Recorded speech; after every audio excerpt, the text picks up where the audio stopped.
Okay, so ready to start. Namo tassa bhagavato arahato sama sambuddhassa.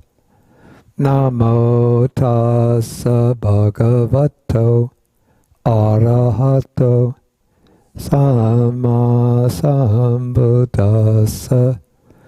Namo tassa bhagavato arahato sama sambuddhassa.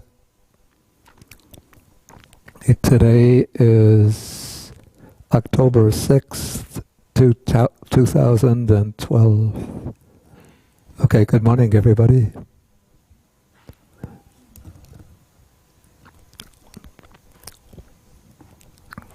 Okay, so we're continuing now with the examination of the Aṅgulimāla Sutta. This is Sutta number 86 in the Majjhima Nikaya.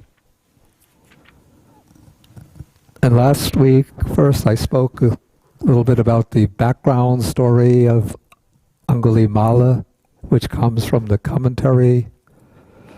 And then we examine the sutta up through the conversion experience of Aṅgulimāla. I think we only got through about paragraphs of section 7 last week. Is that correct?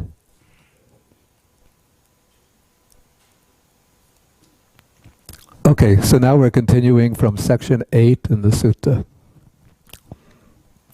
So at this point, the Buddha has gone out to meet Aṅgulimāla in the forest, and by means of a feat of supernormal power, he has first bewildered Aṅgulimāla and then transformed him. So that Aṅgulimāla, after hearing the Buddha's teaching on non-harming other living beings, he's thrown away all of his weapons, and he's vowed to give up killing and harming living beings. And then he bows down to the Buddha's, at the Buddha's feet, and then he requests the Buddha to give him ordination as a monk. And then the Buddha addresses him with the words, "Come, Bhikkhu," which means that with those words, Aṅgulimāla becomes a monk. And so then the Buddha returns from the great forest, or the Jalani forest. He comes back to Savatthi, to Jeta's grove, with Aṅgulimāla accompanying him. And so then they are living together at Jeta's grove. Okay, now we come to paragraph 8. And now a great crowd of people, or great crowds of people have been gathering at the gates of King Pasenadi's palace, and they're crying out, "Oh, your Majesty, you have this terrible serial killer, Aṅgulimāla, in your realm, who's going around murderous, bloody-handed, merciless to living beings, and he's obliterating whole villages, towns, and districts of their people. He kills the people, and he cuts off their fingers, and he strings the finger bones together as a garland and wears it around his neck." So that's why he's called Aṅgulimāla. As I explained last week, it means one who wears a garland of fingers. And so the people petition the king and say, "Your Majesty, you have to put him down. You have to capture him and kill him or imprison him." Okay, so then one day, King Pasenadi sets out from Savatthi with 500 cavalry. 500 is always used to indicate a large number. And for some reason they come first to Jeta's grove to see the Buddha. Maybe he wants to get the blessings of the Buddha before going to attack Aṅgulimāla. Okay, and so he comes up to the boundary of the park, then he walks the rest of the way, probably accompanied by several of his cavalrymen. He comes up to the Buddha, and he pays homage to the Buddha, and the Buddha sees him with this great army sort of waiting outside the bounds of the monastery, and probably with, a battalion, a group of soldiers accompanying him. So the Buddha asks the king, what is going on here, O king? Is King Sania Bimbisara, that's the king of Magadha, the powerful neighboring state, attacking you? Or the Lichavis of Vaisali? The Lichavis, they were a republic to the south of the state of Kosala, or some other hostile king. And then King Pasenadi explains that it's none of these kings or other states that are about to attack him, but he explains that in his realm there's this terrible murderer named Aṅgulimāla, who's always killing people and forming a garland from their fingers. Then there was actually a mistranslation here. The last sentence in paragraph 10, do you have in your edition, I shall never be able to put him down? It should actually read, I shall put him down, Venerable Sir. Okay, so King Pasenadi, with this, he declares that he is on the way to enter into the great forest and to search for Aṅgulimāla with all of his soldiers, to capture him and either kill him or imprison him.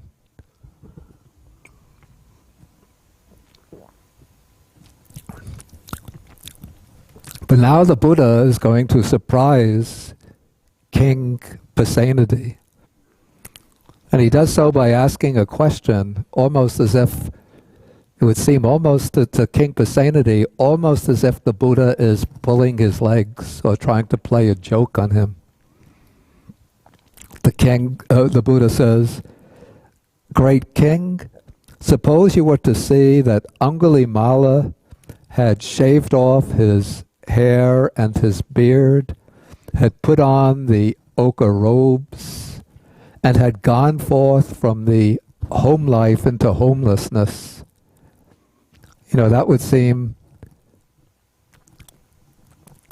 almost very, very unlikely, very improbable. And then not only had he gone forth to become a monk, but he had taken upon himself the vows to abstain from killing living beings, from taking what is not given, from stealing, from false speech, that he's eating only one meal a day, and that he is celibate, observing brahmacharya or celibacy, virtuous, and of good character. So this is sort of laid out as a hypothetical, just so the Buddha can ask, how would you treat him if you were to see Aṅgulimāla in such a condition? And then King Pasenadi replies that he would treat him just in the same way as he would treat any other venerable monk. He says, Bhante, I would pay homage to him, and I would rise up for him if he comes into a room, and I would invite him to a seat, and then I would offer him to accept new robes, to accept an offering of alms food. I would have a dwelling place constructed for him. I could offer him any medicines he might need. And then he says, or I could certainly arrange for him lawful guarding, defense, and protection, because normally the king wouldn't offer that to another monk, but in the case of Aṅgulimāla, the king would think that other people would be ready to come and catch him and kill him. So Aṅgulimāla might need the special protecting guards around him. But then the king says, in a sense, he says to the Buddha, of course that's a ridiculous idea. That terrible killer who's so evil, so bloody-handed, how could he ever be so virtuous and restrain himself by such rigorous precepts? Okay, at the time it said that the Venerable Aṅgulimāla was sitting not far from the Buddha. And so then the Buddha extends his right arm, I guess certainly in the direction of Aṅgulimāla, so that the king's attention, his head turns in the direction of the Buddha's hand. And the Buddha says to King Pasenadi, "Great king, do you see that monk sitting there? That's Aṅgulimāla." And first, probably the king went through a moment of utter disbelief. But then when he looked again, he would have seen that, this was not like a small-sized monk, but probably a big monk with strong arms, big chest, very powerful-looking face. So he sees him sitting there. And then when the idea occurs, perhaps that is Aṅgulimāla. He becomes frightened, alarmed, and terrified. If Aṅgulimāla is just killing people, here I am with just a few soldiers around me. Maybe Aṅgulimāla is going to come and get me. Is this working, or did it go out? Usually it gives a signal when the battery goes out.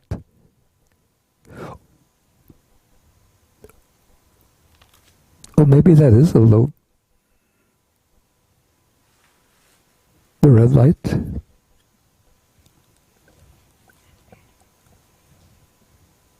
Oh yeah, usually it's green when it's normal, I think.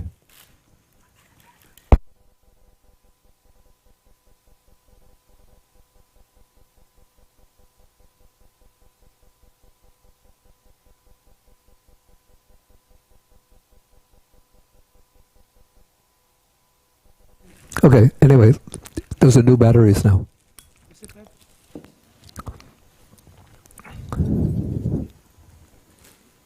Testing.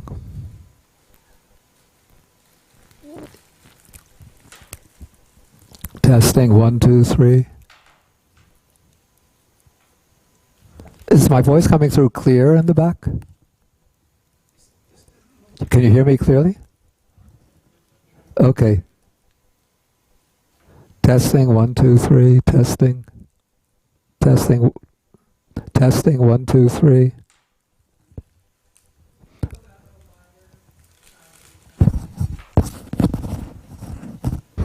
Test, oops.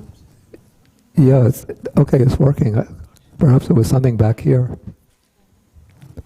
Okay, bring it down. Okay.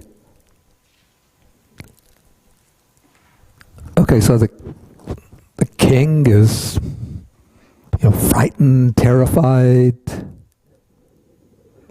And so then the Buddha reassures him. Probably the Buddha puts up his hand like this and says, "Do not be afraid, great king, do not be afraid.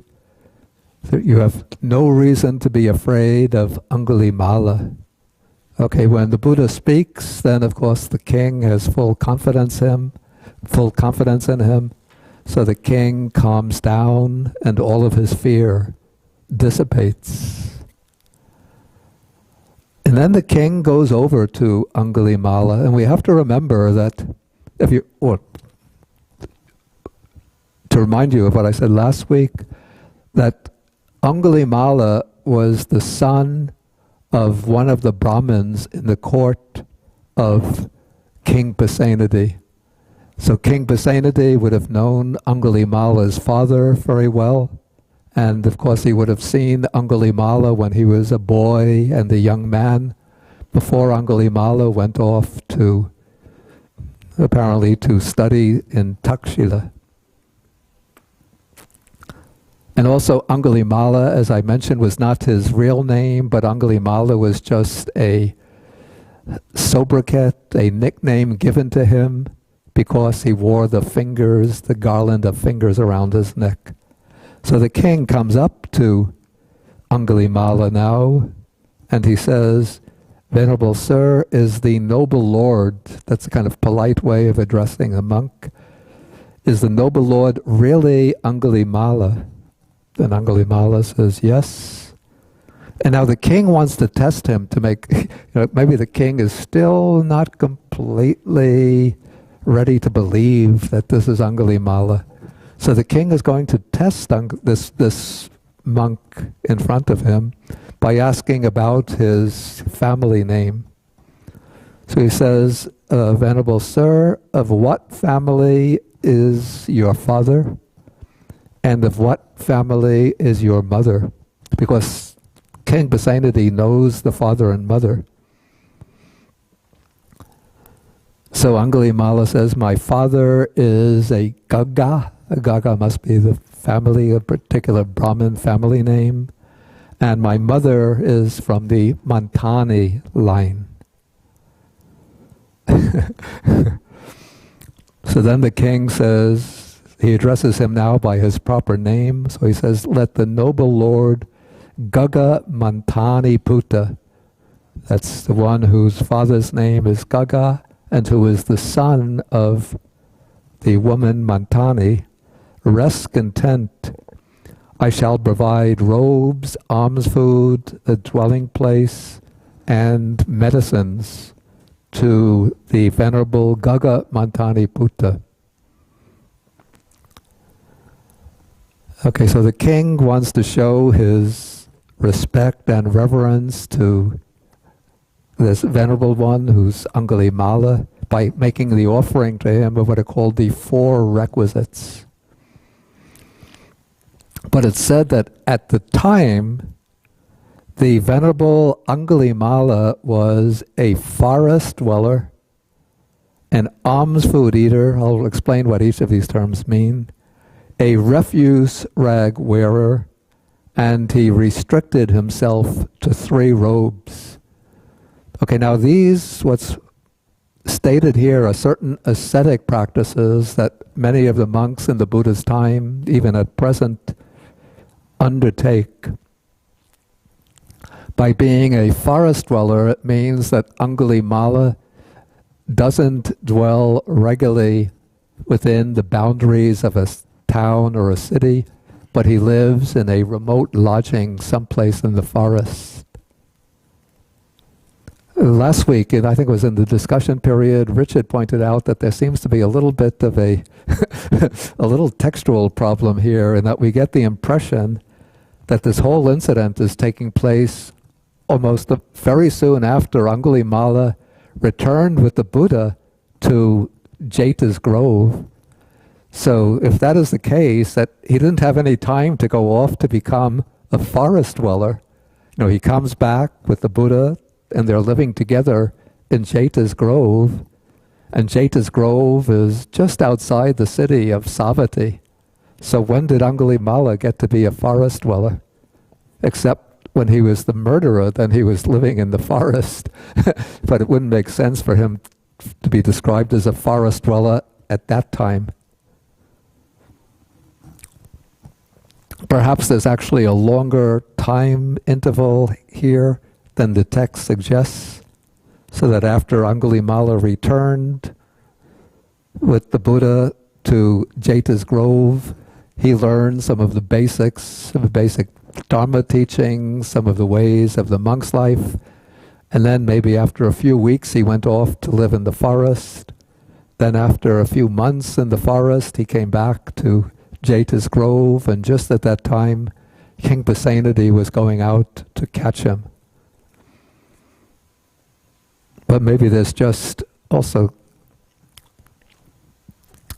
maybe that's too neat an explanation, and maybe the real explanation is that the text is trying to build up the ascetic qualities of Aṅgulimāla to highlight the contrast between his earlier way of life as a vicious, brutal murderer and his present way of life, not simply as a monk, but as a monk who's observing very strict ascetic practices. Okay, so Aṅgulimāla, he's described as a forest dweller. Now, an alms food eater, in a sense, we always say that every food, all the food that a monk eats is considered alms food. So even when when I go up to the dining hall and then the food is put out on trays and I take it, and all of the monks and nuns take it, we still say that this is alms food because it's always offered to us. But in the strict sense, what is meant by an alms food eater is somebody who makes the vow not to accept any food that's brought to a temple or monastery and given to him, and doesn't accept invitations to go to houses to accept a meal, but rather he makes the vow to eat only the food that he collects in his alms bowl by going from door to door. And so if he goes on alms round and he gets a lot, as sometimes happens, then he'll bring it back to the monastery and share it with the other monks. If he gets a little, then he just makes good for the day with a little. So one just takes one's chances, because as one goes to different places on different days, things will balance out. Some days one will get a lot, some days a little, but generally one will get enough to support oneself. During my own days in Sri Lanka, sometimes, especially when I was staying in the city, I used to like to go on alms round, but many days one has to do with what we used to call bananas and bread days. So people don't have any, are not expecting the monk to come on alms round, they don't have any food prepared. So one house will give a slice of bread, another house will give a few bananas, and then one just collects some bread and bananas and goes back to the monastery, and one subsists for the day on bread and bananas. I mean, it's a lot more than a lot of other people get each day. And then usually if you go to one area, the first day you get bread and bananas, but if you go there for the following 3 days and people are expecting you, then they'll have food prepared waiting for you when you come. So if you become a monk in Colombo, I could tell you the good streets.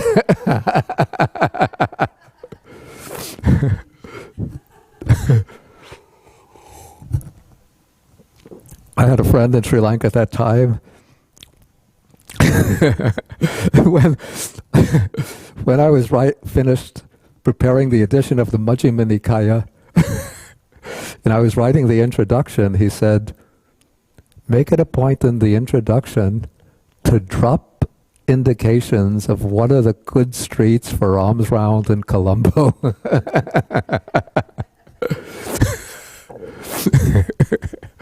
I said, I'll try to get that in, but I don't know how I'm going to do it.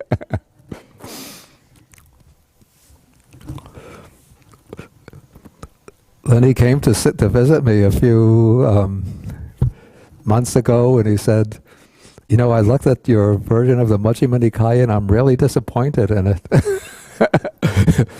I said, why? A lot of people are liking it. And he said, remember we made an agreement that you would indicate the good streets for alms round in Colombo? I read the introduction and you didn't say anything about that. Okay, so that's the practice of the alms food eater. What's called the refuge wearer means that one makes the vow not to wear ready-made robes. Like this is a ready-made robe. So, you know, it's already, the pieces of cloth are already sewed together, you know, by probably a professional seamstress, is that what they call, tailor, then dyed a nice color and folded nicely and just ready to wear. But a refuse robe means that there are some monks, and even today there are some, but not as many, who make the vow to prepare their robe from pieces of cloth that they will find discarded. And usually the way they would get what they call the refuse rag is to go to the charnel ground. In the charnel ground they wrap, I hope, this is, again, I have to put the warning for those with rather sensitive minds. I'll give you 30 seconds to leave. They go to the charnel ground where they wrap the dead bodies in this white cloth and just discard the bodies. Or maybe they just take a cloth to cover up the private parts and cast the body there. And so then the monk who wants to make a rag robe would go to the charnel ground with a knife and cut off pieces of cloth and bring them, after collecting enough pieces, bring them back to the monastery and then cut them into the proper rectangular shapes and make the strips and sew them together, then wash all of the cloth, dye it, and then he'll wear that as a refuse rag robe. They call it pangsakula. Literally it means a dust cloth. Okay, and then he restricted himself to 3 robes. So basically the monk's sort of outfit consists of 3 robes. There's the underrobe, which is somewhat like a sarong. That's what the Indian men in India and traditional Sri Lanka wear, like a little bit like a skirt, like a long skirt. Then there is this is the upper robe, and then there's something sometimes called an outer robe or a cloak, which is exactly like the upper robe, except it's double thick. So when the weather gets cold, as it sometimes does even in South Asia, one will put that cloak over the upper robe, so you have, even at that triple thickness, this is a single piece of cloth, the cloak is a double piece of cloth, and so that will protect one from the cold. But sometimes monks, because they have to wash robes, and so they'll also have extra robes apart from those 3. But somebody who wants to observe the ascetic practice makes the vow to use only 3 robes. Actually, they'll have 3 robes and then usually something called the bathing cloth, because you have to wash the underrobe, and so if you're washing the underrobe, you have to wear something around the lower part of one's body. So then one uses the bathing cloth when washing the lower robe. If one is washing the upper robe, then one uses the outer robe or the cloak in its place till it gets dry. Okay, so coming back now, King Pasenadi has offered to provide all of these requisites to Aṅgulimāla, and Aṅgulimāla politely refuses and says, "Enough, great king, my 3 robes are complete," which means that he's refusing these offerings. You remember in an earlier sutta, in the Gatikara Sutta about the potter, King Kiki had sent all of this foodstuffs, cartloads of red rice and other foodstuffs to the potter Gatikara, and then the potter Gatikara had politely refused it and said, "The king is very busy and has much to do. I have enough. Let this be. Let this go back to the king himself." So this is showing the quality of fewness of wishes on the part of a layperson. And now this is showing the quality of fewness of wishes on the part of the monk. He says, "Enough, great king. I already have everything I need. The 3 robes are complete. I'm getting my food on alms round. And I'm living in the forest, so I don't need a dwelling built for me."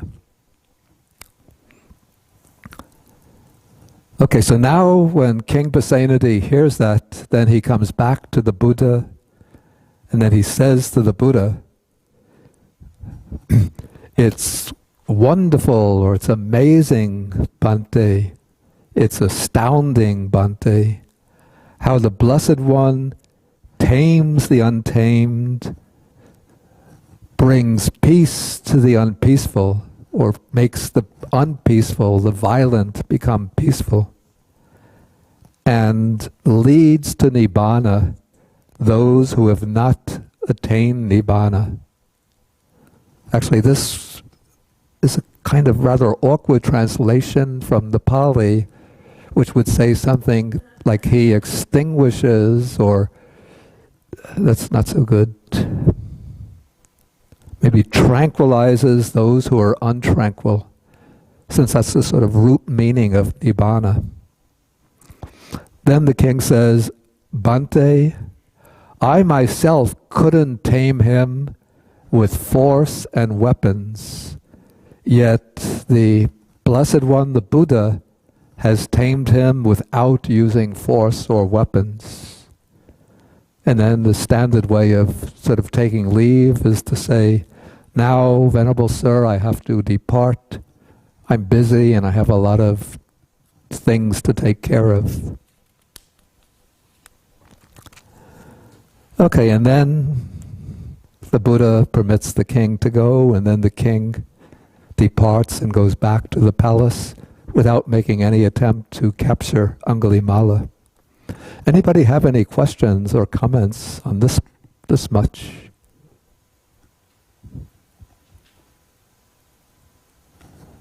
Dina? Just a curiosity, at alms round. In Sri Lanka, there's lots of bananas growing on trees. Are you allowed to just pick? No. One has to always receive things that are offered to one. Even in the monastery, usually people will come to the will come bringing food to the monastery. And sometimes if food is left in the monastery, there will be like an attendant in the monastery who will take everything and then offer it to the monks.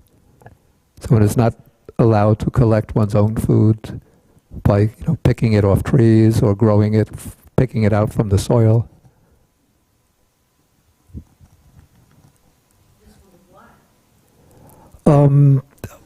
This was a convention in the time of the Buddha that those who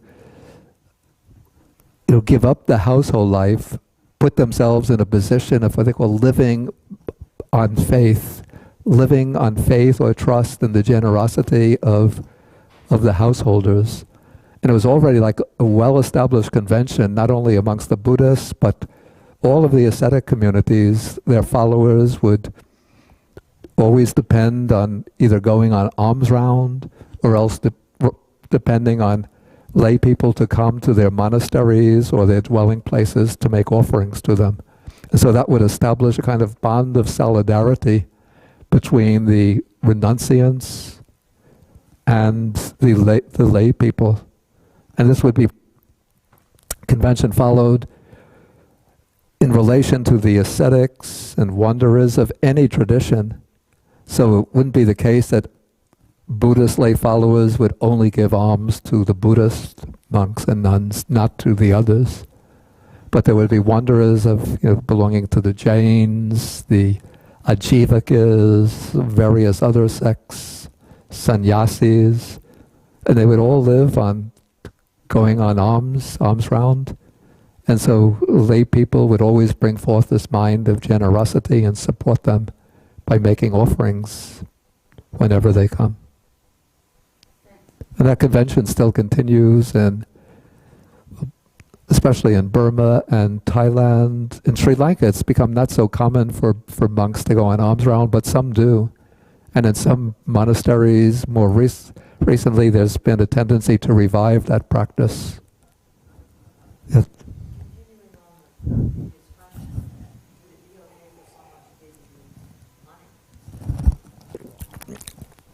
No. One is not supposed to receive money in place of alms food.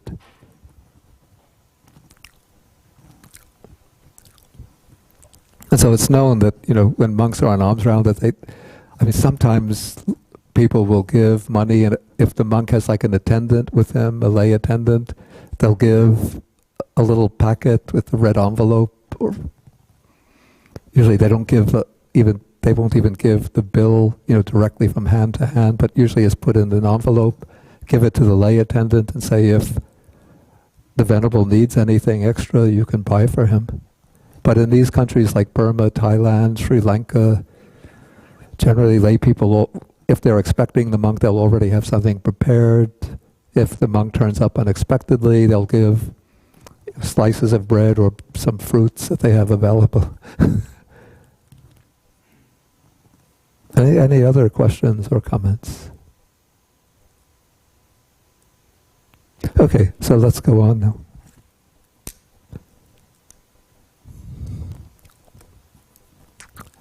Okay, this is an important incident that is put in here in the sutta.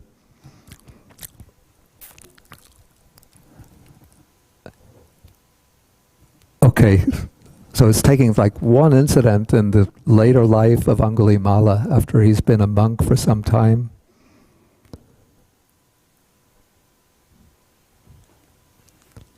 Okay, so one day in the morning, the Venerable Aṅgulimāla dressed, and taking his bowl and outer robe, he went into Savatthi for alms. Okay, as he was walking for alms from house to house, he saw a certain woman in difficult labor, that is, having difficulty in giving birth, not doing some difficult work like breaking stones. So she was in difficult labor and painful labor. And it says, I think the commentary says that what happened is that they call it the fetus, still at that point, had turned in the wrong direction when coming out through the birth canal, so that the fetus had gotten stuck in her birth canal. And so if she had continued in that condition, probably both of them would have died. Okay, so when Aṅgulimāla saw this, he thought, how sentient beings are afflicted. Indeed, how beings are afflicted. Okay, then after he collects his alms in Savatthi, then he went back to the Buddha, and he reported to the Buddha what he had seen and the thought that came into his mind. And now the Buddha gives Aṅgulimāla some instruction. He says, in that case, Aṅgulimāla, go back into Savatthi and say to that woman, Sister, since I was born, I do not recall that I have ever intentionally deprived a living being of life. By this truth, may you be well, and may your infant be well. Now when Aṅgulimāla heard that, he must have been surprised, assuming this is a historical incident, because Aṅgulimāla, his reputation was that of a vicious serial killer who had killed many, many people, according to the commentarial tradition, 999 people. And now he's being instructed by the Buddha to go back and say that I have never intentionally killed a living being. So Aṅgulimāla, this doubt grows up in his mind, so that he has to even raise an objection to the Buddha, and he says, Bhante, in that case, wouldn't I be telling a deliberate lie? For I have intentionally deprived many living beings of life. So then the Buddha says to Aṅgulimāla, in that case, go into Savatthi and say to that woman, Sister, since I was born with a noble birth, Aryaya Jataya Jato, since I was born with a noble birth, I don't recall that I have ever intentionally deprived a living being of life. By this truth, may you be well, and may your infant be well. Okay, so Aṅgulimāla, now he can accept the Buddha's instruction, and so he goes back into Savatthi and he repeats in the presence of that woman, he says to her, "Sister, since I was born with the noble birth, I do not recall that I have ever intentionally deprived a living being of life. By this truth may you be well, and may your infant be well." And then when Aṅgulimāla said that, then the delivery, or the woman's delivery changed. Apparently the infant sort of swerved around into the proper direction, came out smoothly without any affliction to the infant or to the mother. And so the woman and the infant became well. Now this is a practice that goes back to ancient Indian tradition, probably even before the time of the Buddha. There's a technical term for it, which is called Satya Kirya.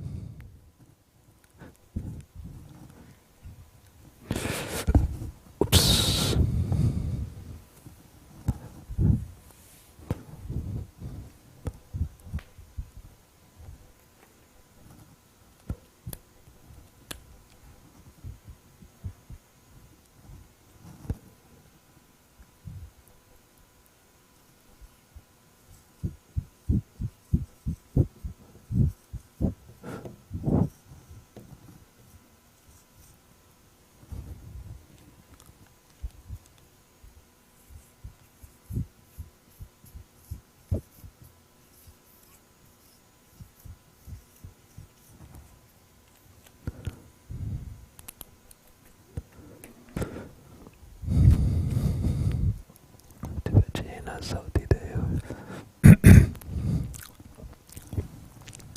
This is called Satya in Pali, Satya Kirya, which means literally a doing of truth.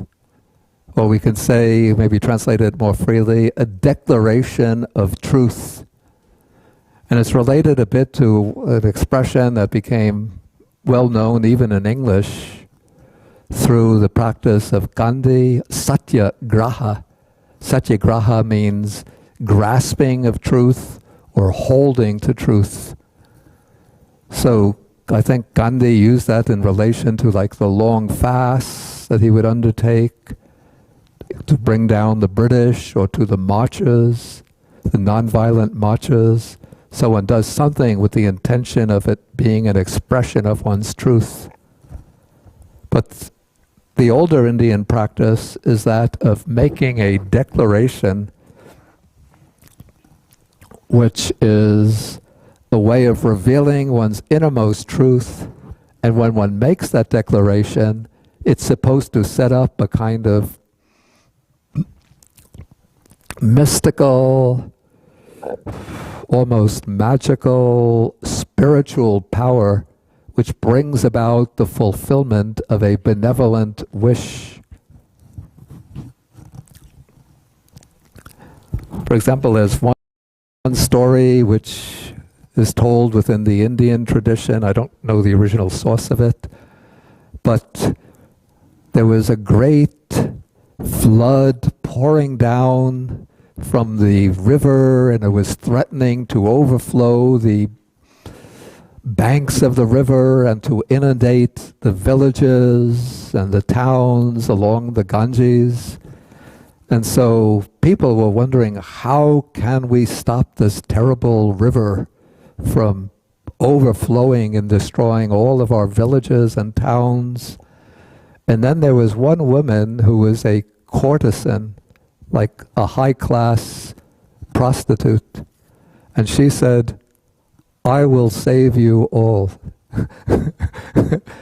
And she came in front of the whole crowd of people, and she said, she made this declaration, "Ever since I was a young girl, I have been working as a courtesan, but through all of these years, I have never discriminated between any of my clients on the basis of their wealth or class status, whether it's a simple man or a powerful prince or a wealthy merchant. As long as they pay the fee, I treat them all the same. And when she made that declaration, the river shrank into its normal, the banks, and started to flow, at a reduced velocity, and all of the villages and towns were saved. Okay, so in this case, Aṅgulimāla is making, this is a declaration of truth. He's saying that since he has been born with a noble birth, he's never killed any living being. And then through the spiritual power of that declaration, the woman in difficult labor becomes well and the child comes out safely.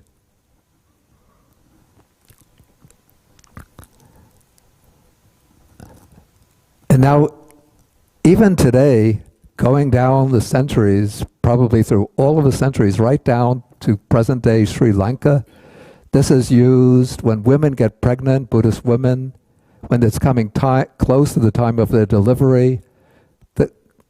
It's the common custom for them to go to a Buddhist temple, a Buddhist monastery, and ask the monks to recite some protective stanzas for them. And this verse of Aṅgulimāla, this becomes the protective, sort of the main protective stanza in the ceremony. Richard, you were going to say something? But why does Aṅgulimāla think that this is any less a lie than the original version? That is, he still has killed all these people, so how can this be a declaration of truth? Because he's changed it from since I was born to since I was born by a noble birth. And what is meant here by being born by a noble birth? But that's ambiguous in the text because, presumably what he means is since he has been born as a monk, and since his re-entry, but he also, that is, his parents were also nobles, right? Oh, that's... My mother is Gaga, and my mother, and the noble Lord Gaga, that's a noble, and his first birth was a noble birth. Yeah, but that's not what is intended here. And I think it's clear.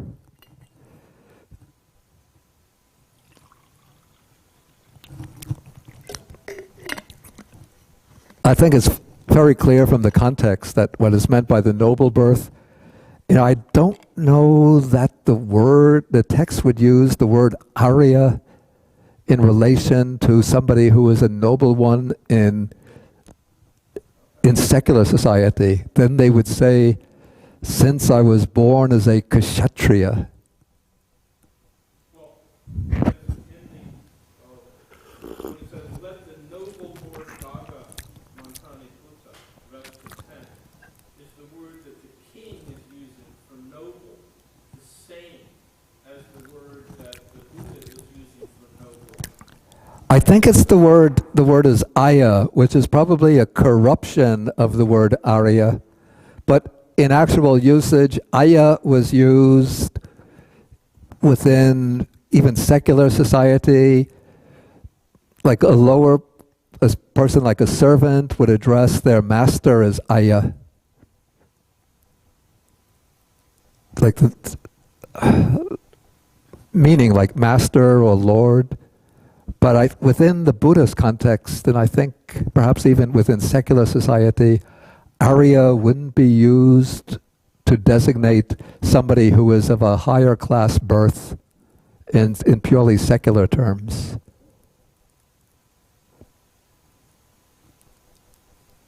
So that is not problematic. But there is something that's problematic here. What is it?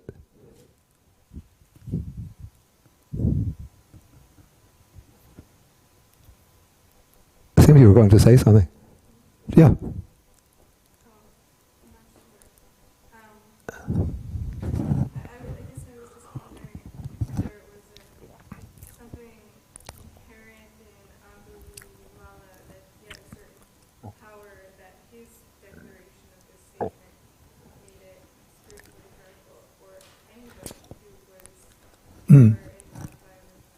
Okay, that's a good question.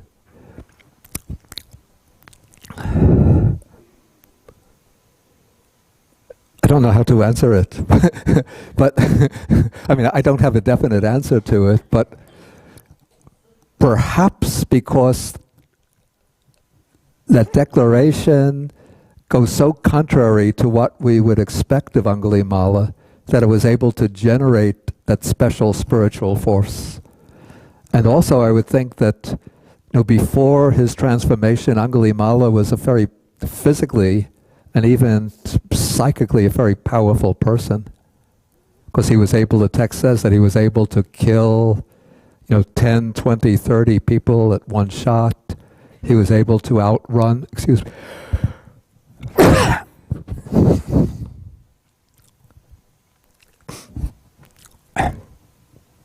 he was able to outrun a horse and an elephant, so he's physically very powerful. And perhaps that physical strength was accompanied by a kind of psychical strength, which with his spiritual transformation transformed itself into a kind of spiritual force.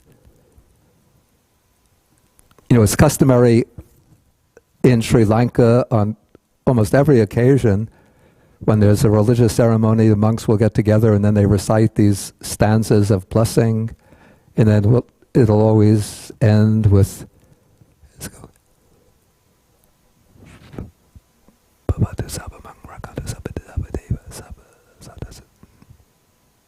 Etena Sachavajena Sotite Hotu Sabada Etena Sachavajena Sabaduka Vinasatu Etena Sachavajena Hotu Te Jayamangalang Etena Sachavajena Patu Tang Ratanatayang. So by this declaration of truth, may you always be well. By this declaration of truth, may all of your suffering be dispelled. By this declaration of truth, may you be victorious in what you're undertaking, successful in what you're undertaking. But, the kid who comes to the temple to get the blessing before his final exams could still flunk his final exam. The guy who's going out to look for a job could still fail to get a job. The sick person who wants the monks to recite the blessings doesn't get well immediately. So, even though we're supposed to have belief that the recitation generates some spiritual power, like if we don't have the inner spiritual power, the recitation doesn't take effect. But Aṅgulimāla must have had, there must have been something between that declaration and the recitation which caused that transformation to take place. But the question I had in mind is there something that's a bit peculiar in the description of this incident? I thought it was unusual that Buddha had to say two things. He started with something that Aṅgulimāla didn't understand, or Yeah. Aṅgulimāla himself found inaccurate. So I had to ask myself, Buddha not applying his consideration of knowledge at a particular time, or He was not applying what? I think we talked about omniscience. Yeah. Read about this, the powers of omniscience. How would Buddha say something incorrect, or something that a student wouldn't understand right away? Yeah. But even more specific than that. Yeah, you. My other thought was Aṅgulimāla's own development at that point caused him to misunderstand the entire point of his Yeah. practice. Yeah. I think you have it. You're stating it almost exactly, but maybe Dan? It has seems to have the flavor of negotiation. That he backs away, and sort of changes. Well, then say this instead. Normally it seems like Buddha will use some sort of method of teaching, or will use a simile, or kind of counsel the person he's talking to let go arrive at this point. But it seems Yeah. he's sort of like, well, in that case, then just say this, and change it. you're both on this the right area, but as Mandit. He uses this as a teaching point. As a what? Teaching point. As a good opportunity to teach. Okay, again close, but there's something. I don't think the Buddha lied.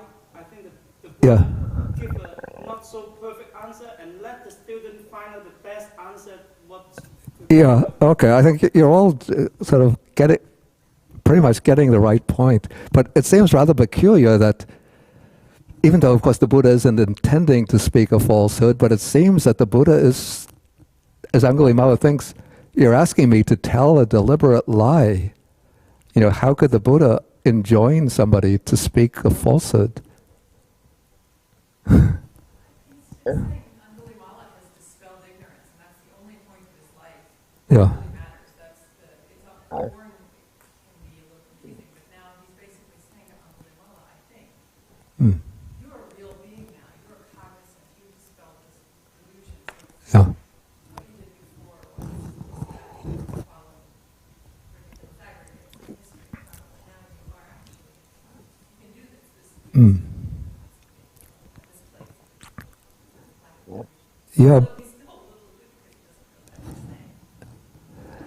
Yeah, but still, I mean, on the surface, it seems like the Buddha is asking him to tell a deliberate lie. How does one deal with that? I think the Buddha is saying something really big about the merit or the change in Aṅgulimāla, that he hasn't killed a single thing. I mean, that includes, how many times have I brushed off a mosquito in it, Mm. knowingly? I thought he was saying something quite precise there. Accurate, not just precise, but accurate about the nature of Aṅgulimāla's. Yeah. And Aṅgulimāla's change was so severe. Yeah. And done so much wrong.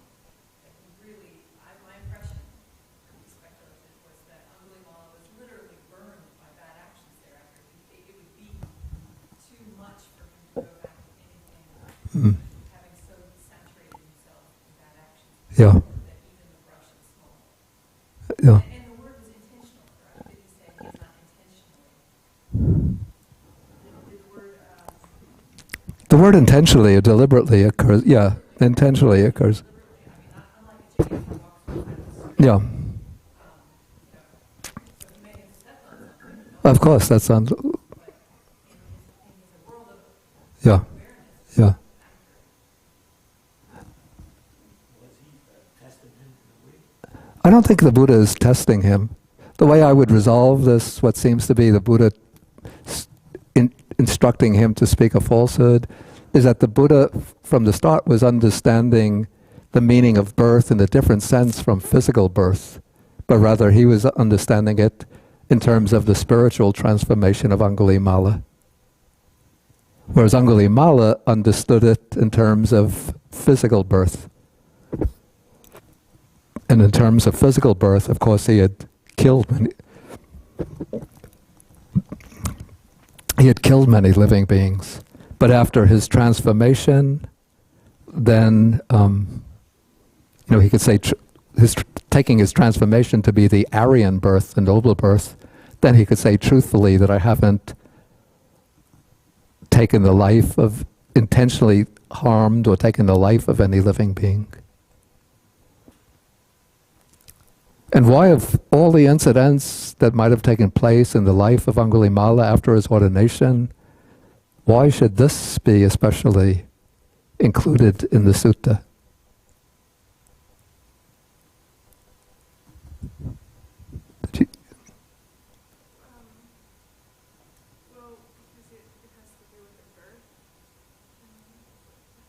I wasn't thinking of it from that angle.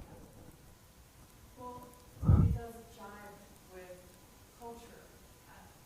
There's a practical element of, I'm looking at it now, I'm not looking at it from a point of view of Buddhism. I'm looking at it kind of as an outside view, saying strategically it causes a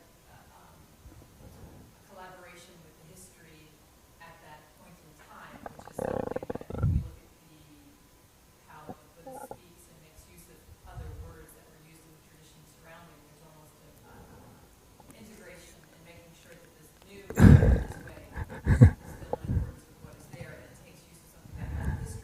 That's not meant to be cynical, it's not meant to be dangerous to say that if that didn't actually happen, one can understand why a literary application is Yeah, I'm not talking about specifically the Buddha's instruction to Aṅgulimāla and his reaction to it, but the whole incident. It can be stated pretty simply.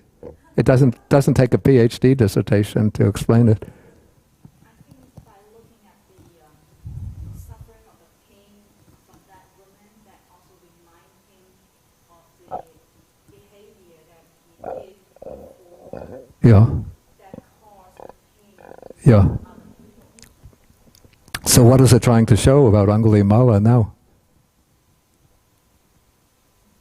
He understands the form of the truth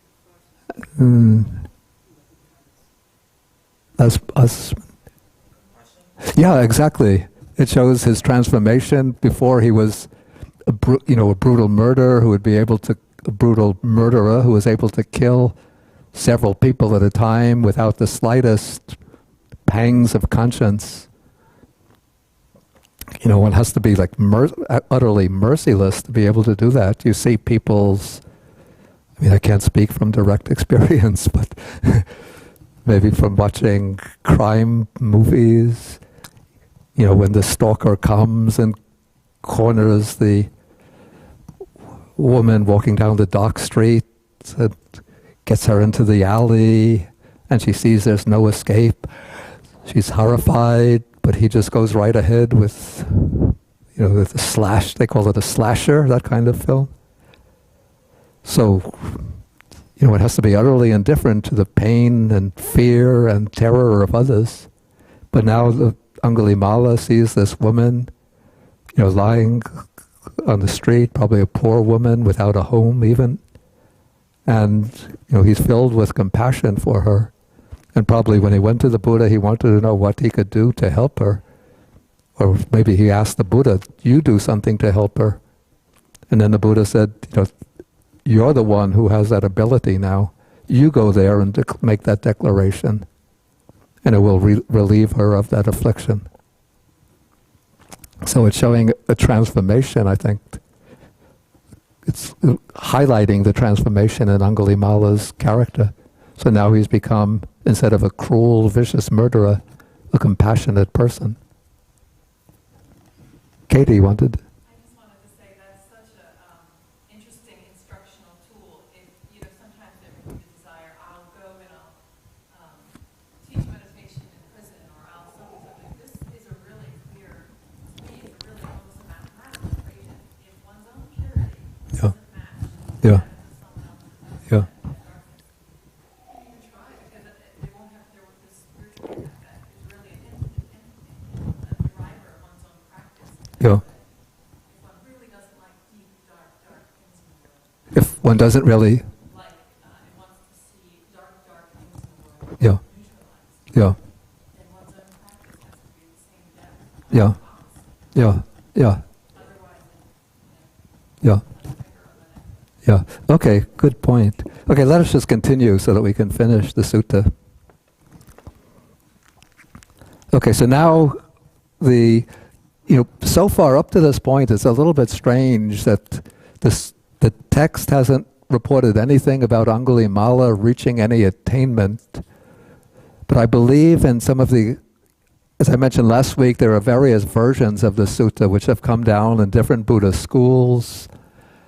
And some of the versions that have come down in some of the other schools state that Aṅgulimāla achieved stream entry during the course of his initial encounter with the Buddha, or maybe at some early period, or some early time within his life as a monk. But in the version that's come down in the Pali tradition, there's no statement about his attaining stream entry separately, but it just gives the account of his attainment of arhatship, which takes place after that incident, that encounter with the woman. So it says, this is like a standard passage, before long, dwelling alone, withdrawn, diligent, ardent, and resolute, the Venerable Aṅgulimāla, by realizing for himself with direct knowledge, here and now entered on and abided in that supreme goal of the holy life, for the sake of which clansmen rightly go forth from the home life into homelessness. He directly knew that birth is finished, the holy life has been lived, what had to be done has been done, and there is no more coming back to any state of being. And so Aṅgulimāla had now become one of the arahants. Okay, so now he's finished his process of cultivation, of practicing the path. And now another incident is mentioned. Okay, so one day Aṅgulimāla goes into Savatthi on alms round. And again, putting this here, it's a little bit puzzling. Okay, now on that occasion, someone threw a clod and hit Venerable Aṅgulimāla's body. And someone else threw a stick and hit him. And someone else threw a potsherd and hit him. Apparently what had happened is that the report had maybe leaked out from King Pasenadi. Of course, everybody was pressuring King Pasenadi, go out and get Aṅgulimāla and arrest him or kill him. And so since election season was coming around and he has to be able to, King Pasenadi, engage in effective debates with his opponent on the campaign trail. And so he has to be able to report that, there's nothing left to capture or to kill, but the Buddha has turned Aṅgulimāla into a monk. And the Buddha's not running for election, so I don't have to worry about the Buddha being my opponent.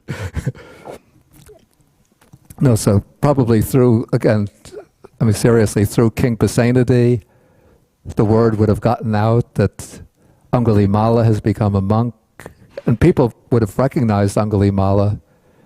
Some people would have seen him from a distance and known that he was a big man with broad chest, strong arms. And so when he came into town on alms round, they would have identified him, and then they started throwing things at him. Of course, getting a stick thrown at you or a potsherd doesn't seem very frightening, but I would think people would have taken bigger stones and thrown them forcefully. Maybe somebody took a big, like a club, and clobbered him over the head. So then, with blood running from his cut head, he would have had bad cuts on the head. His alms bowl was broken, so he wouldn't have been able to bring back any food that day. His robe was torn. So Aṅgulimāla comes to the Buddha, and the Buddha sees him approaching in the distance and says to him, "Bear it, Brahman, bear it, Brahman, endure it. You are experiencing here and now the result of deeds because of which you might have been tortured in hell for many years, for many hundreds of years, for many thousands of years." Okay, now this is referring rather concisely to the way karma ripens or matures. Now, normally the karma of killing even a single living being, especially a human being, would generate generally the act of killing another human being would have created very strong, unwholesome karma. And having killed many human beings, without any mercy, it would have created a great mass of evil karma. And if that Aṅgulimāla had continued to live a normal life, not becoming a monk, not becoming an arahant, when that karma ripened, it would have caused a rebirth in hell. And then there was so much heavy karma from killing many, many people that he would have had to suffer in hell, not just for a short period, but even for many thousands of years. But now, through his attainment of enlightenment, of arhatship, Aṅgulimāla has stopped the cycle of birth and death, so he won't take rebirth anymore. And so all of that unwholesome karma will have no more opportunity to ripen, except there's some portion of that karma which has the potential to ripen in this present life. And in this case, probably because Aṅgulimāla had become not simply a monk, but he become very compassionate and an arahant, so that stopped the severity of that unwholesome karma. So instead of getting terribly injured or even killed in this life, it came back to him in the form simply of getting this bad beating when on his arms round. And you know, the stories or the narratives that come down in these suttas are of necessity somewhat abridged. So it could be the case that this went on for days and weeks until maybe the people of the town came to the Buddha, or the Buddha went out to them and spoke to them and told them that Aṅgulimāla has now become an enlightened, liberated, holy person. And so Aṅgulimāla could have gotten a much worse beating than this just brief account of the incident indicates. But the point here, it seems, is that that's trying to be conveyed, that the text is trying to convey, is that by attaining liberation, he's freed from the terrible results that his dreadful deeds would have brought him if he hadn't been so liberated. You know, maybe to us with our Judeo-Christian sense of justice, it might seem unfair, like how come he's getting away with, literally getting away with murder, right? You know, we would say he's just getting away with a slap on the wrist, while other people who are not so fortunate, who kill maybe just one person, have to endure terrible results. But that's the way the karma functions. Okay, any questions, comments, or ideas about this? Okay, Dan? The question on, it seems as though like this path to enlightenment, it's remained, I kind of, the king's question from the previous page stays in my mind, like how is it possible that a man like this, Yeah. Yeah. with the karma, it's kind of seems left out of the story, how negative karma, influences his path. Yeah, it's an interesting question, and we had a little discussion about that question last week, without coming to a resolution to it, because it seems, well, just to recapitulate what we said last week. It seems that for anybody to achieve arhatship in one life like this, to meet the Buddha, to have the opportunity to meet the Buddha, to go forth and to achieve arhatship within, I would assume, a fairly short period, one would have to have in previous lives practiced the Buddha's path, or at least wholesome paths, in many, many lives, and accumulated good paramis or spiritual qualities. And so then the question would come up, first question, would it be possible for somebody who had so many wholesome tendencies to then deviate from that path and take up the life of a vicious murderer? Again, I don't know. And then if somebody commits so many terrible murders, how is it possible for them again to cultivate and become, a fully enlightened arhat? The things that I don't know. But one point that was brought up last week, whether the sutta is in all respects historically true or not, but a message seems to be conveyed by the sutta, which is, somebody want to repeat the message coming through? I think it was Richard who stated it last week. It's saying that you can't be worse than Aṅgulimāla. Mala, yeah. You can't say that Yeah. at some point in your following the way of the Buddha because you have no hope. Because you have, oh, yeah. Yeah, basically that's it. It seems to be saying that, if you think you're having trouble because that you can't practice because in your sleep last night you semi-consciously slapped a mosquito, or because you have a lot of anger or lust or laziness, you have no excuse, because here we have the worst type of person and he did it, so you can do it too. There's always hope for you. Even me. Really?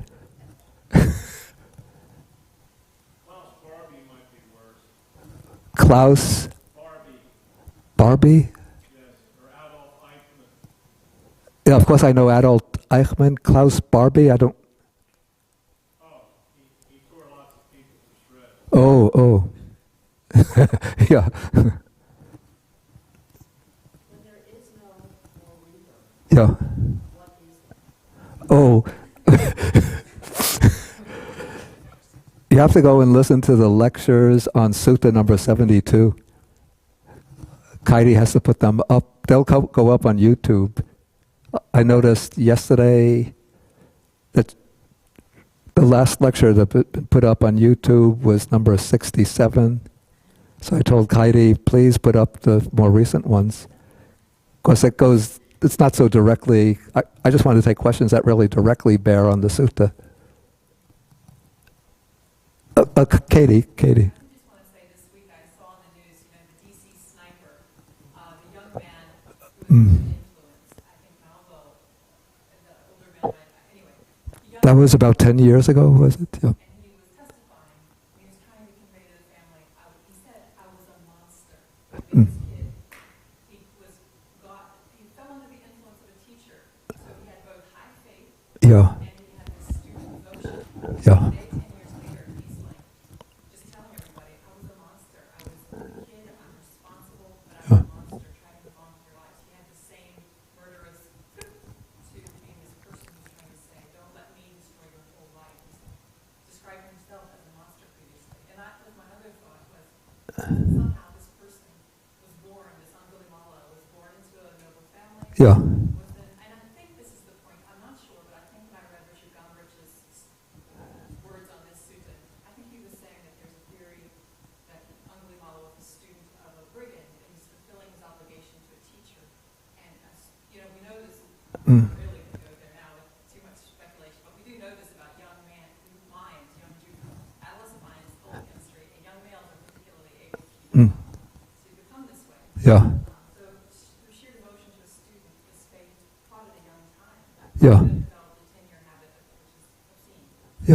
Yeah. This is actually what Richard Gombrich said is in accordance with the commentarial explanation of how Aṅgulimāla became the terrible murderer.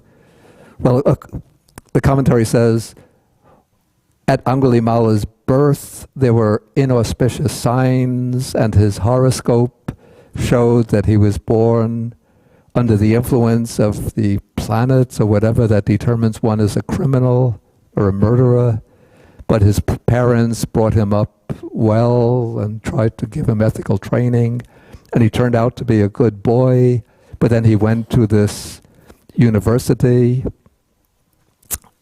Takshila, to study, and then he became such a good student, so devoted to his teacher, that his fellow students became jealous of him, and by spreading malicious rumors in his teacher's ear, they turned the teacher against him. Then here it gets a little improbable to me. The teacher didn't want to knock Aṅgulimāla off directly, so instead he instructed him to become a murderer, with the thought that Aṅgulimāla would then get apprehended by the authorities and beheaded, and that was the way to get revenge on him. I just think we do see examples of this very thing all the time. Yeah. You take a young person who needs family, they have faith, they're going to show this extreme devotion. Yeah. Maybe the military joining, which is, I'm not criticizing it, but I'm just saying it's a Mm. very natural thing to get someone to fall Mm. devoted at a Mm. certain age. Do you understand? Yeah. Did Buddha say anything about a person going crazy and the actions the crazy person does? Does that have the same karmic repercussions?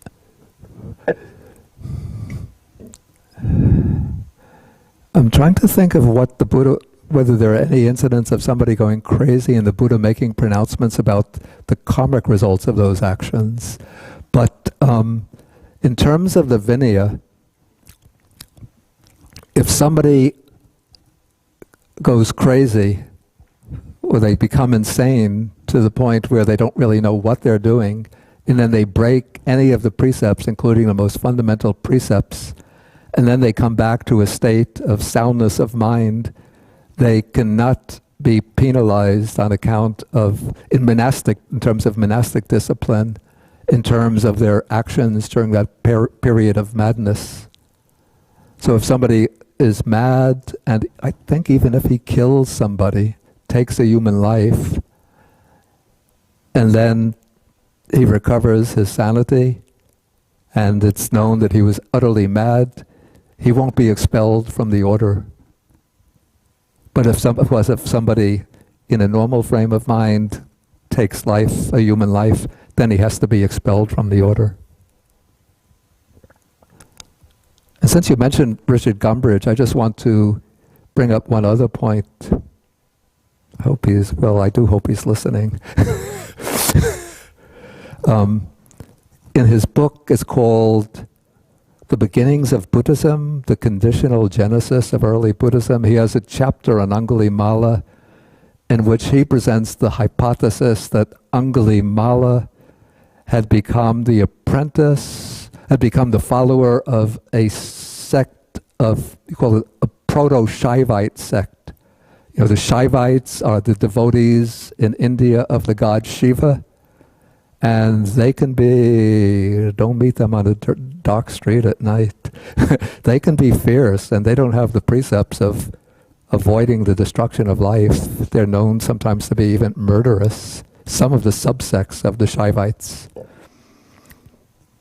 And so Richard Gumbridge's hypothesis is that Aṅgulimāla had become a member of one of these sects which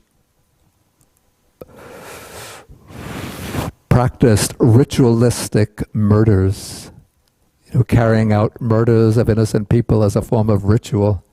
And then Gumbridge tried to give some proof by his way of construing the verses of Aṅgulimāla in the Sutta. But the view of Richard Gumbridge has been pretty much rejected by a lot of Indologists on the basis that there's no indications in any contemporary Indian literature or even for centuries of anything like a Shaivite type of sect that practiced the ritualistic murder of human beings. Okay, any other points to bring up? Okay, then we'll stop for the day, and you can read the verses on your own. I think that they are self-explanatory. So maybe the last few verses are nice just to read without explanation. They're self-explanatory, but just to read them together, it's nice. Maybe we could try all reading them, everybody reading simultaneously out loud. Starting with the verse on page 716, harmless is the name I bear. Okay, 1, 2, 3. Harmless is the name I bear, though I was dangerous in the past. The name I bear today is true. I hurt no living being at all. Just explanation. Aṅgulimāla's given name, before he became a murderer, was ahingsaka, which means the one who harms no one, or harmless. So now he's saying that this is truly my name, because now I'm not harming living beings at all. Okay, continue. 1, 2, 3. And though I once lived as a bandit, known to all as finger garland, that's Aṅgulimāla, one whom the great flood swept along, I went for refuge to the Buddha. And though I once was bloody-handed with the name of finger garland, see the refuge I have found, the bond of being has been cut. While I did many deeds that lead to rebirth in the evil realms, yet their result has reached me now, and so I eat free from debt. They are fools and have no sense, who give themselves to negligence, but those of wisdom guard diligence and treat it as their greatest good. Do not give way to negligence, nor seek delight in sensual pleasures, but meditate with diligence so as to reach the perfect bliss. So welcome to that choice of mine, and let it stand, it was not ill-made. Of all the teachings resorted to, I have come to the very best. So welcome to that choice of mine, and let it stand, it was not ill-made. I have attained the triple knowledge and done all that the Buddha teaches. And what is the triple knowledge?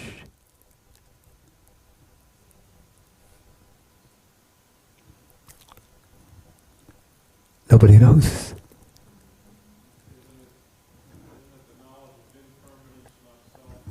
No, no. No, that's the refuge, not the knowledge. No.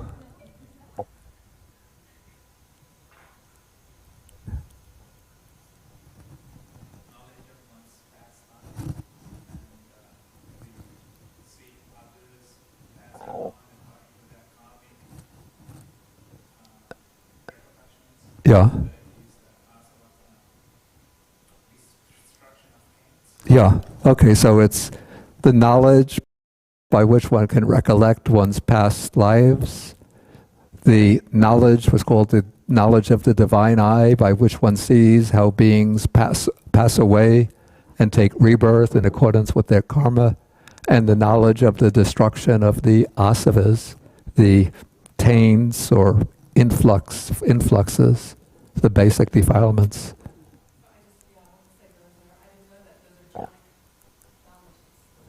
They arise on the basis of the four jhanas, yeah.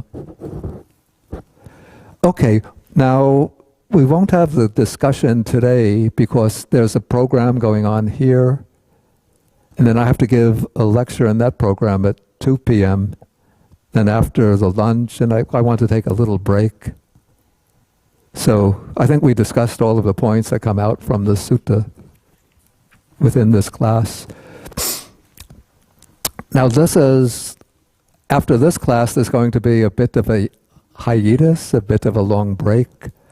First, next week, October 13th, that is the day of our Buddhist Global Relief Walk. So I want to encourage all of you, or as many as possible, to come and join our walk to feed the hungry. This will be a walk to generate funds in order to support the projects of Buddhist Global Relief, which feed hungry people and provide education to poor girls and hunger relief to hungry people. Richard? I couldn't tell on the website. There's supposed to be some routine for people to commit themselves to fund it. That is, are people supposed to get tax or statements that they can send in for tax relief for payments that they make, or is it supposed to be some kind of sign-up sheet that you give to people and they write in how much they're committing or something like that? Well, when one gives through first giving, then one gets an acknowledgement, which I think states that you have given to a a 501c3 nonprofit, and then that can be used for purposes of tax, of tax exempt. If I'm going to ask people to, to fund me for the wall, Yeah. what am I supposed to give them? You put it, Johnny, you want to explain? Actually, at the website, if you use First Giving, you can send promotional email from there. Once the second they donate from First Giving automatically send an email. The email itself has all the details, what kind of charity is Buddhist Global Relief. The easiest way for you to test it out is to make a donation towards bandit, then you get an email automatically. What am I supposed to be telling other people? Am I saying, look, give me your email address and I'll have an email sent to you, or what? I don't understand. Am I supposed No. to collect cash from people, hand it in, then I get what? If you make fundraising page on First Giving. I've been to the You make website. your own fundraising page. Make your own fundraising. Yeah, to the tab to make, you have your own fundraising page, and you can write your own letter online, send out to your friends, and then they ask them to donate to your page. If you want I don't know, I tried that, it didn't happen. I must have missed something.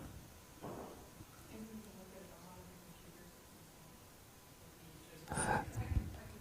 Okay, let me just continue with the. Okay, then for the 3 weeks after that, then I won't be here. I will be in California, 20th, 27th, and the first one in November. I think that's the 3rd. So the next class that we have will be November 10th, and that for that class we can go back to the Guanyin Hall, and also from at Zhuangyan Monastery from October 13th for 3 weeks after that.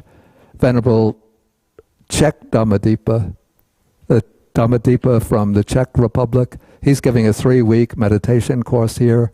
So that would be a very good opportunity for anybody here who wants to do extended period of meditation. Of course, if you have the 3 weeks, you could register for 3 weeks. If that's too long, you can register for 1 week at a time.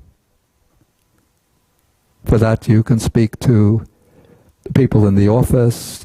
You'll see posters around, or you go to the website of Buddhist Association of the United States. You shake your head like you've gone. Oh, I thought like you had gone there and there was something wrong with that. Okay, so let us end with the sharing of the merits.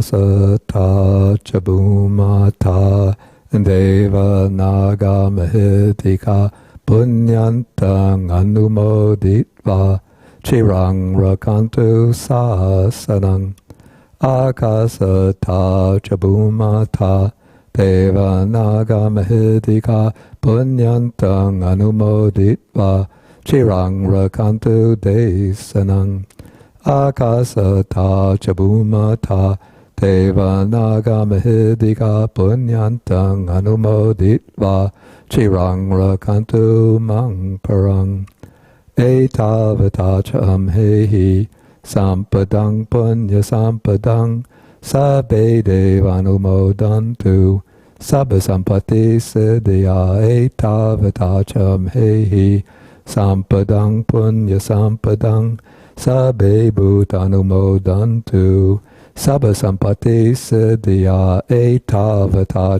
hehi sampadang punya sampadang sabbe satanumodantu sabba sampati siddhya bhavagupadaya avichihetato etantare satakayupapana rupya rupicha sanya sanino Dukkha pamuchantu pusantu nibuting.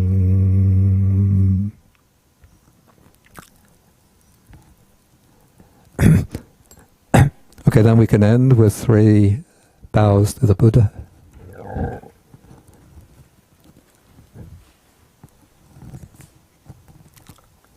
Three half bows to the Buddha.